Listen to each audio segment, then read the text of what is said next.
De retour sur ce plateau, nous abordons donc le deuxième sujet inscrit à notre ordre du jour. Au Tchad, l'ambassadeur d'Allemagne a été expulsé. Il avait jusqu'à ce dimanche pour quitter le Tchad.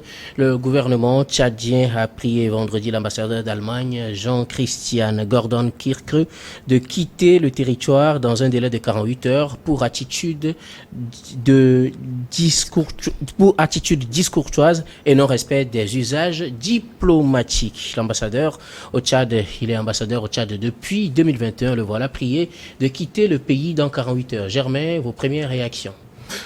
Nos premières réactions, c'est une petite déception de voir qu'un pays comme l'Allemagne, qui est d'habitude assez discret sur les questions politiques dans le pays où il a ses représentants, donc voir son ambassadeur prier de plier bagages, comme si les rapports entre le Tchad et l'Allemagne étaient en souffrance. Mais je crois que les autorités tchadiennes ont tenu à rassurer sur ce plan-là qu'il n'y a pas de problème avec l'Allemagne et qu'on reprochait à ce diplomate d'avoir tenu des propos personnels, d'avoir eu des positions personnelles sur la situation politique au Tchad qui viennent en violation des usages qui sont en cours dans le monde diplomatique.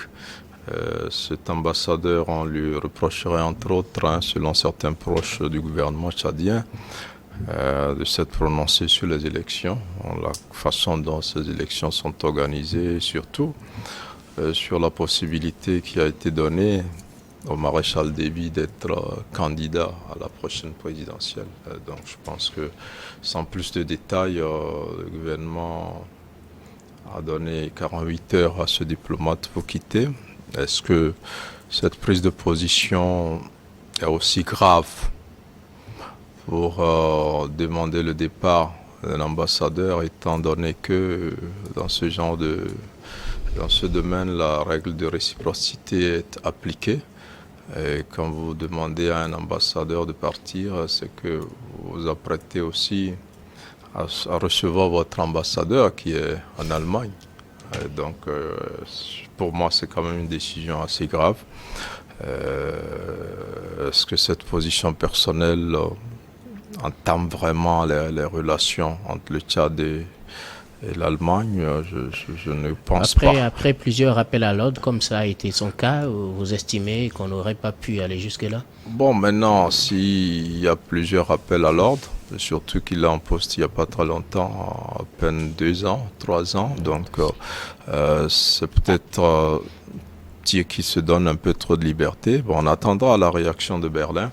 Si Berlin renouvelle rapidement ou envoie rapidement un nouvel ambassadeur, ça voudrait dire que l'Allemagne a pris acte et est consciente que son représentant est allé un peu trop loin, à dépasser les bornes. Mais si ce départ-là laisse un froid et que on laisse un long temps avant d'envoyer un nouvel ambassadeur, ça voudrait dire quand même que l'Allemagne peut-être n'aurait pas apprécié cette façon de faire du Tchad. Maintenant, quand on le prend dans la vague de ce qui se fait en Afrique aujourd'hui, avec d'autres pays aussi qui n'hésitent pas au moindre souci à demander aux ambassadeurs, surtout français, de plier bagages. Donc on comprend que l'Afrique est un peu un peu second entre guillemets et qu'on ne tolère plus une certaine posture de ces puissances étrangères qui ont souvent donné des leçons à nos pays, et surtout dans le cas du Tchad où c'est un dialogue, même s'il n'est pas totalement inclusif, qui permet au maréchal d'être candidat. Le contester de cette manière peut être très mal vu par le Tchad. C'est comme si mixer dans des affaires assez personnelles ou internes au Tchad. Et on sait que l'ambassadeur a quand même un devoir de réserve. Il ne doit pas se prononcer jusqu'à un niveau, et tout ce qu'il dit est supposé être la position du pays qu'il représente. Donc dans ce cas, est-ce que c'est l'Allemagne qui est contre la candidature du maréchal? Est-ce que c'est l'Allemagne qui n'apprécie pas le processus électoral tel qu'il s'organise au Tchad? Donc c'est à cette question auquel on aura peut-être des réponses. Si l'Allemagne répond, si l'Allemagne déjà envoie un nouvel ambassadeur dans les meilleurs délais, on pourrait l'analyser comme une prise de conscience que celui-là n'a pas fait l'affaire. Mais si l'Allemagne traîne, ça pourrait peut-être laisser entendre que le pays n'a pas apprécié la façon dont son ambassadeur a été débarqué. Nora Novier-Clou, un ambassadeur allemand expulsé d'un pays comme le Tchad, c'est un fait rare. On peut estimer que les propos de l'ambassadeur ont vraiment mérité cette expulsion, ou bien on pourrait peut-être mesurer un peu la portée de la sanction au niveau du Tchad. Alors, c'est difficile à répondre comme question parce que là, on n'a pas véritablement les propos. On n'a pas pris, en fait, j'ai pas connaissance. Oui, la raison voilà. de cette expulsion n'a pas clairement été donnée. Voilà. C'est trop dans les affaires nationales. Alors, il s'immisçait dans les affaires nationales et pour certains acteurs tchadiens, il était aussi accusé, en fait, il lui est reproché de parler trop de la question de la transition, mais aussi de l'enquête sur les manifestations d'octobre, voilà, qui ont quand même fait plus d'une centaine de morts. Et donc, l'autre question qu'il y a, on est devant une situation assez complexe. C'est-à-dire, le gouvernement tchadien aujourd'hui est un gouvernement de transition. Est venu dans une situation pas ordinaire. Et déjà, dans cette posture, il n'est pas toujours aisé d'interagir avec un schéma pareil. Maintenant, si l'ambassadeur se met dans une posture, je dirais, de droits humains, il sera interpellé. Même s'il n'est pas défenseur de droits humains. Même s'il n'est pas voilà. Il sera amené à dire peut-être certaines choses qui peut-être le choquent et qui, de l'autre côté, entache son rôle de diplomate. Et donc, est-ce qu'il a su faire la différence entre le diplomate et peut-être, je ne sais pas, l'humain qu'il est, qui peut-être aussi naturellement a des ressentis? Est-ce qu'on va le lui reprocher? Autant de questions. Mais je me dis, c'est un peu peut-être dangereux et brusque la réaction de Tchad. Mais si ils sont allés jusque-là, c'est que ils ont certainement des raisons. J'estime, ou j'espère, je vais plutôt dire j'espère, qu'ils ne sont pas allés trop en besogne, parce que Berlin n'a pas hésité à réagir pour dire que ces raisons sont incompréhensibles et qu'ils sont en discussion avec le Tchad sur la situation. J'espère juste que ça va pas créer d'autres situations où va compliquer la coopération entre le Tchad et l'Allemagne. Et comme Germain le dit, en fait, l'Allemagne, c'est quand même un des rares pays qui sait se faire discret. Déjà, on peut le lui reconnaître que l'Allemagne n'aime pas trop se rendre visible sur certaines questions. Maintenant, est-ce que l'ambassadeur, dans sa posture, par rapport à sa personnalité, ça aussi c'est à voir, parce que c'est un monsieur qui a fait quand même pas mal de pays africains. Oui. Et donc, j'imagine, a l'habitude et connaît un peu l'écosystème africain. Et normalement, ne devrait pas avoir de problème. Mais je n'ai pas d'éléments sur la personnalité et les propos qu'il a employés pour apprécier si la décision est à sa juste valeur ou pas. Et donc, il va falloir peut-être reprendre ces propos et les analyser pour voir si la décision est trop ou elle est à sa place. Même si on sait qu'il y a eu déjà plusieurs appels à l'ordre sur des propos comme ceux qui lui sont reprochés. Là encore, comme on le dit, c'est quoi les propos là qu'il a émis? J'ai pas les. Ça dit ça, c'est ce que dit le gouvernement tchadien. Ça aurait été intéressant si on a des vidéos, des audios et analyser en fait. Même s'il prend des positions qui pourraient incendier le pays. Non, c'est clair que dans une logique de stabilité, dans un souci de stabilité, le gouvernement a le droit de pouvoir dire à un moment donné que telle personne est personne non grata dans son pays et l'expulser. Il a la possibilité, le droit de le faire si il estime que la personne en fait de trop. Maintenant, juste que dans ce cas, on n'a pas les éléments pour nous apprécier la décision du gouvernement, mais il est clair qu'il ne lui est pas interdit de prendre ces genres de décisions. Mais encore que ces genres de décisions, ce n'est pas à prendre de façon, je dirais, comment on dit ça c'est pas sur un coup de tête. Voilà, il faut bien analyser. Et si le fond, c'est que ils ont analysé les pour et le contre, et les avantages, les inconvénients, avant de poser leur acte. Ok, d'accord. Il lui est reproché de trop s'immiscer dans les affaires internes et de tenir des propos tendant à diviser les Tchadiens. Et ça, c'est la formule officielle pour justifier cette expulsion. Joa Komitalake, c'est un ambassadeur allemand quand même qui vient d'être expulsé. Oui, c'est probable et ça ne doit pas étonner plusieurs personnes. Chaque pays a son système de fonctionnement. Et en présentant ces lettres de créance au président de la République, je pense que dans les lettres de créance, il y a quand même des clauses qui s'y trouvent et qui doivent forcément l'interpeller à chaque fois qu'il fait des dérives liées à la politique donc, du Tchad. Bon, ce qu'il faut rappeler ici, il faut rappeler aux téléspectateurs que le 20 avril 2021, le président du Tchad a tiré sa révérence. Et le maréchal du Tchad, Idriss Déby. Tout à fait, venait justement de tirer sa révérence sur le front. Et dont la mort, autour de sa mort, il y a quand même un mystère qu'on ne comprend jusqu'à aujourd'hui. Alors, au même moment, dans les textes fondamentaux du Tchad, il fallait que le président de l'Assemblée nationale prenne immédiatement la succession, ce qui n'a pas été fait parce que ce dernier a désisté. Alors, on s'est rendu compte au fil des événements ou du temps que c'est réellement le jeune frère du président de la trentaine d'années qui a, contre toute attente, pris le pouvoir. Le fils. Alors, vous voyez simplement que à l'intronisation de ce fils-là, il y avait la France qui s'est déplacée, je parle ainsi d'Emmanuel Macron, qui s'est déplacé en personne pour, n'est-ce pas, participer avec toutes les acclamations à l'intronisation donc de cette personne. Alors, je voudrais venir un peu sur mon analyse pour dire que si aujourd'hui l'ambassadeur de l'Allemagne est en train de critiquer une politique qui est soutenue par la France, entre parenthèses, entre guillemets, est-ce que vous croyez que c'est une bonne manière de le faire? Moi, je pense simplement qu'il se peut que c'est sous la houlette de la France que le Tchad aurait pris ces décisions pour, n'est-ce pas, essayer donc de ramener ainsi l'ordre. Alors, quelle serait la relation qui va exister entre l'Allemagne et la France si aujourd'hui la France se prononçait directement que non, écoutez, nous sommes derrière Ibri et Idriss, nous sommes derrière le Tchad plutôt. C'est ce que la France n'a jamais fait, il faut le rappeler aussi. Tout à fait, c'est ce que j'ai dit. Elle ne peut pas le faire.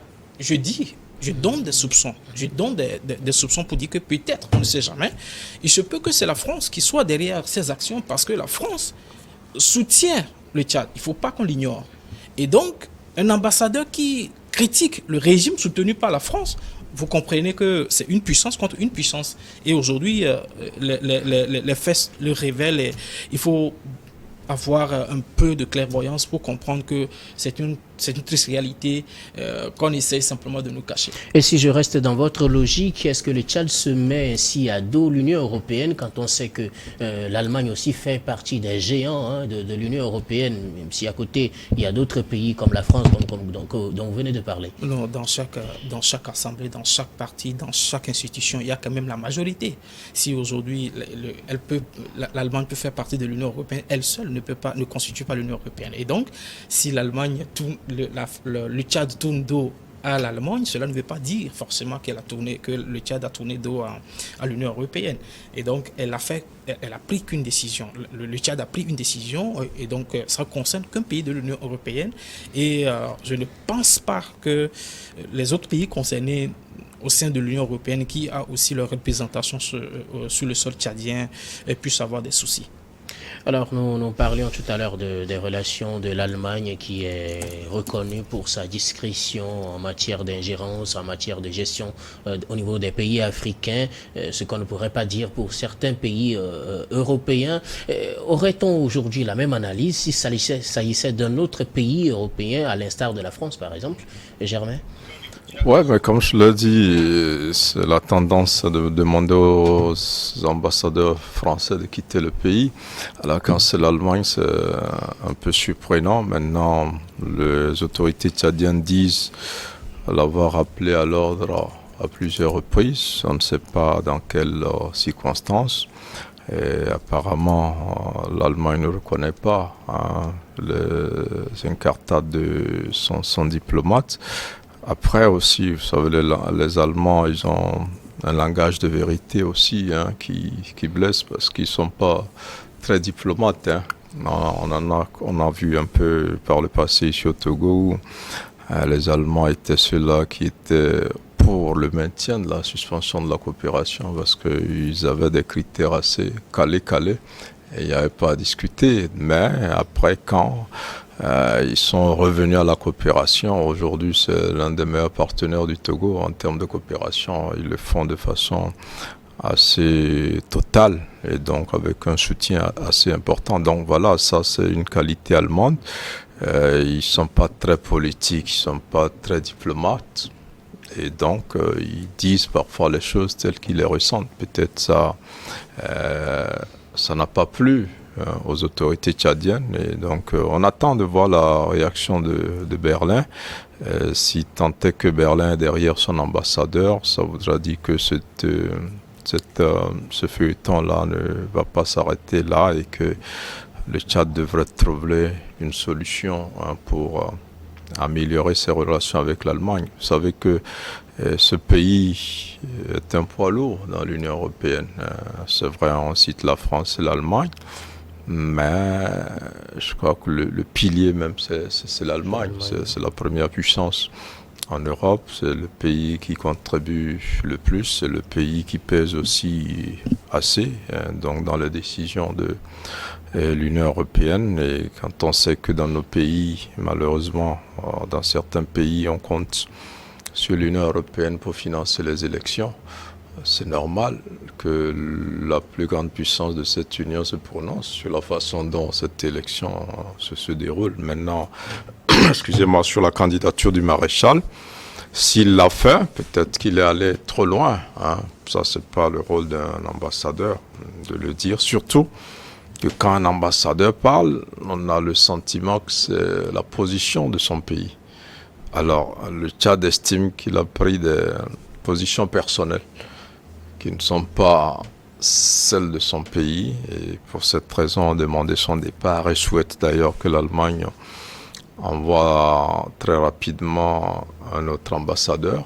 Maintenant, si l'Allemagne n'est pas d'accord, ça va être des relations assez tendues, mais en même temps, comme on le disait tout à l'heure, c'est que la transition gère une situation assez délicate. Ce sont des autorités de fait, ce sont des autorités qui tiennent à réussir une transition dans un contexte d'hostilité plus ou moins généralisée, qu'avec une opposition politique qui n'adhère pas totalement, avec des rebelles aussi qui attendent peut-être la prochaine occasion pour agir, et avec surtout l'ambition du chef de l'État actuel d'être candidat et de rempiler après la transition. Donc c'est une situation assez difficile et les autorités dans ce genre de situation n'aiment pas beaucoup la contradiction, n'aiment pas beaucoup des positions qui ne rentrent pas forcément dans leur agenda, et donc ça aussi peut-être influencer négativement la décision des autorités tchadiennes qui peuvent peut-être sur un coup de colère ou un coup de tête décider donc de demander à l'ambassadeur de quitter depuis dans 24 heures et dans 48 heures, j'allais dire. Maintenant, si réellement il n'y a pas eu d'antécédent, s'il n'y a pas eu de rappel à l'ordre avant, je crois que ça va être une décision un peu difficile à gérer entre le Tchad et l'Allemagne, mais si c'est connu que c'est un ambassadeur qui a enchaîné des positions qui n'ont pas du tout plu aux autorités tchadiennes, ça va être une décision définitive que le Tchad devra assumer avec ses conséquences dans les relations entre ce pays et l'Allemagne. Alors, le Tchad a-t-il intérêt à ce que la situation reste comme telle avec l'Allemagne? Est-ce que ça ne pourrait pas avoir des répercussions sur la coopération étrangère tchadienne? Voilà, comme je le disais, le contexte est différent. Il ne s'agit pas des autorités qui sont sorties des urnes, qui gèrent un mandat, mais elles gèrent une transition. Mais n'empêche que ce soit aussi des autorités. Oui, voilà. Donc aujourd'hui, je crois que ces autorités voient plus leur intérêt que l'avenir des relations avec l'Allemagne. Si vous voyez un chef de transition qui veut rempiler être président après la transition, son souci premier, c'est ça. C'est comment finir sa transition et espérer être reconduit. Maintenant, si en interne, il y a des partenaires qui rament à contre-courant et qui déjà ne sont pas d'accord avec cette possibilité, vous voyez que c'est gênant pour cette transition. Maintenant, s'il s'agissait d'un pouvoir normal, je pense qu'ils ne prendraient pas cette décision. Au risque de froisser les relations avec l'Allemagne. Donc nous sommes en face d'acteurs qui tiennent à donner une orientation précise à la transition, qui espèrent qu'à l'issue de cette transition, ils vont pouvoir continuer avec le pouvoir. Et dans ces situations-là, c'est logique que de petites choses comme ça viennent compliquer les relations et que des décisions aussi fortes comme celle-là viennent à être prises. Nora, estimant, nous parlons de la logique selon laquelle le général Idriss Déby est autorisé à se présenter aux prochaines élections d'après la transition. Alors, vous pensez que cette situation, telle qu'elle se présente aujourd'hui avec l'Allemagne, n'aura pas d'impact sur l'après-transition, sur le président qui viendra, si d'aventure c'est le général Déby qui est élu président? Alors, ce qui est sûr, la décision du Tchad d'expulser l'ambassadeur ne sera pas sans conséquence, j'imagine. Déjà que Berlin a réagi en disant que il trouve les raisons incompréhensibles, selon les propos du ministre des Affaires étrangères allemand. Je crois qu'il y aura forcément une suite qui ne serait pas forcément ou qui ne serait pas heureuse. Ça veut dire que cet incident va créer une autre situation ou bien va affecter le partenariat Allemagne et Tchad. Et donc déjà là, il y a un souci. Par rapport aux prochaines élections, forcément, l'Allemagne est un acteur clé. Est-ce que ça va agir sur sa contribution à ces processus qui sont en cours, possibles?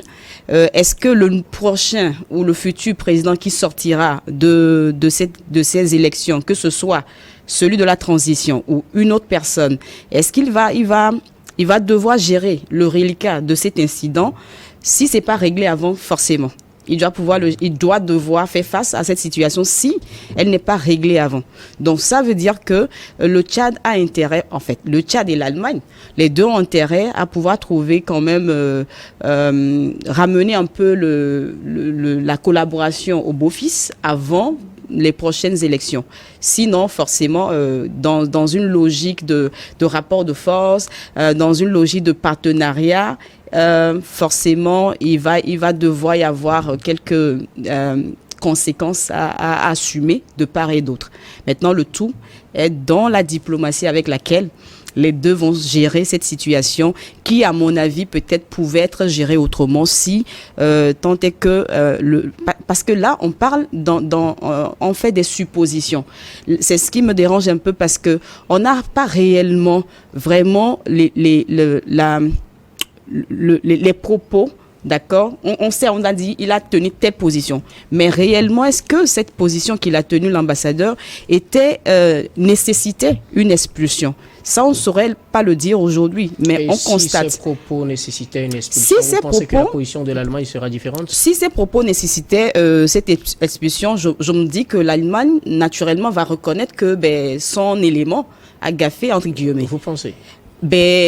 Il va pas, s'il y a des éléments palpables, des preuves qui diplomatiquement ne sont pas dans les normes, je pense que l'Allemagne ne ferait pas la dure tête pour dire fallait pas envoyer mon ambassadeur.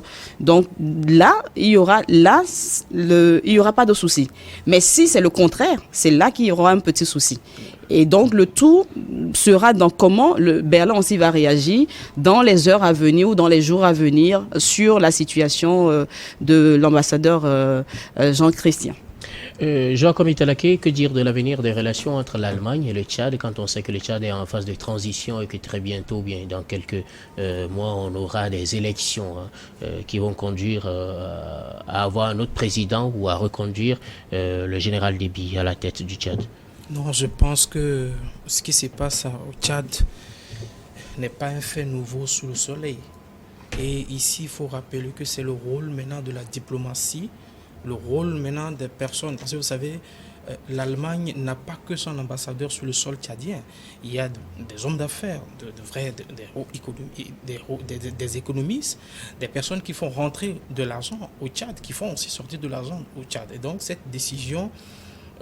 ils ont tous intérêt à pouvoir donc faire bas la terre et puis trouver un consensus, un terrain d'entente pour pouvoir donc asseoir. Et c'est là aussi qu'il faut faire intervenir aussi d'autres puissances.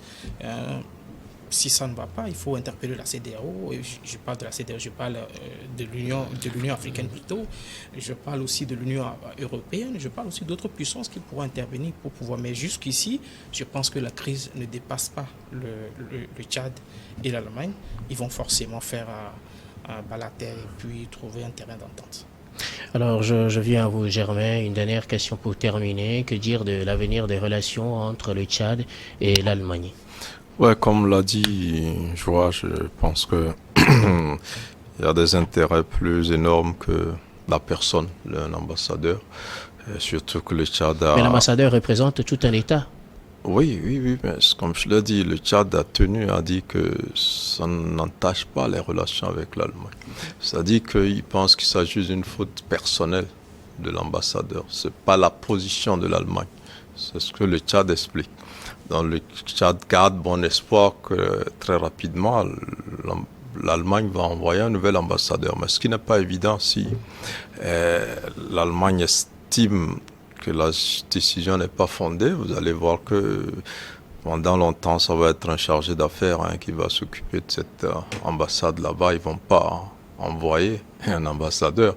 Et quand il n'y a pas un ambassadeur, et que les relations ne sont pas aussi vivaces qu'elles devraient l'être quand c'est un ancien collaborateur de l'ambassadeur qui gère son poste de façon provisoire, ça va être compliqué. Donc si l'Allemagne n'est pas d'accord, je suis sûr que il va pas remplacer rapidement son ambassadeur. Ça va être comme une sanction.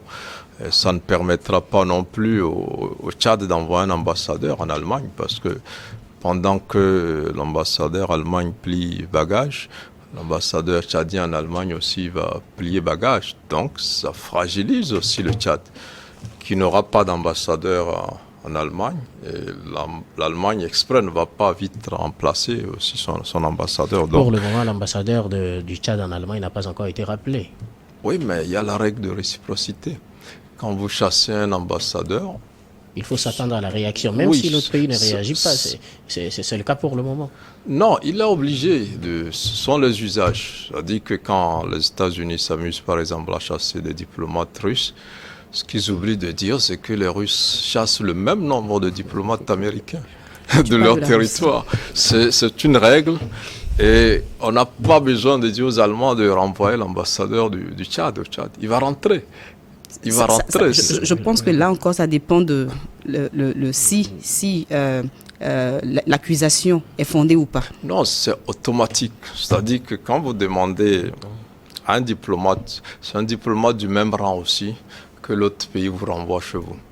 Quand vous renvoyez un diplomate, c'est comme si vous renvoyez aussi votre ambassadeur dans le pays. Oui, maintenant, que dire de l'avenir des relations? Voilà, donc je pense que si l'Allemagne n'est pas contente, elle ne va pas vite remplacer d'ambassadeur, ça c'est clair. Elle va laisser un chargé d'affaires gérer l'ambassade d'Allemagne au Tchad. Le Tchad n'aura pas d'ambassadeur en Allemagne. Et donc ça voudrait dire que les relations vont souffrir un peu. Maintenant, comme le disait Joa, c'est pas les intérêts, à mon avis, vont au-delà de la diplomatie. Il y a des intérêts pour les populations, pour les hommes d'affaires, pour la culture, un certain nombre de choses.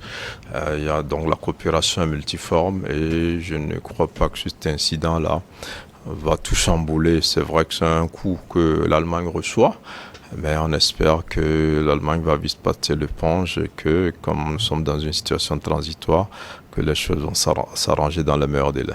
Merci beaucoup Germain Pouliot. Nous allons marquer la pause pour le journal, puis on revient pour la suite de cette émission.